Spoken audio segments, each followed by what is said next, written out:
This is showing the impact of a combination of density of microorganisms versus the impact, the negative impact that these organisms have on an environment.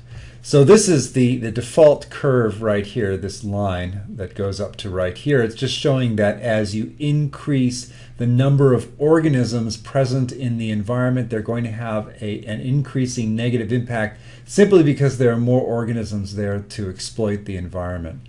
This curve is showing that you can have a greater per organism impact on the environment, and this would be associated with a greater degree of virulence associated with a pathogen, where you have essentially the same number of organisms, but they're having a greater negative effect.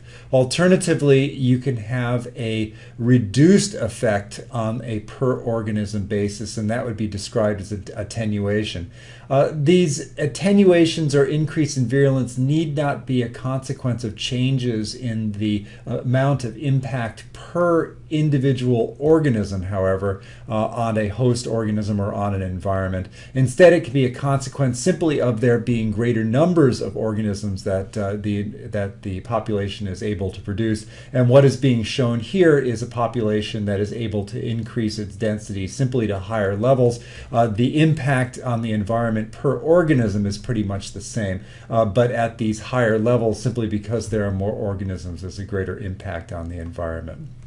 So greater impact per organism is shown here. Lower impact per organism is shown here. What you're seeing here is a greater number of organisms produced and therefore a greater overall impact. And in addition to all of these things, the faster that organisms increase their densities within environments, which is not something that's actually shown here, then the sooner their impact and potentially the less able the environment will be to react to that impact. For example, if you've got pathogens growing within a host, the faster the pathogen increases its density within that host, the less time the host will have to for its immune system to get on top of those pathogens, and therefore the greater the likelihood of high morbidity and or mortality of the host organism.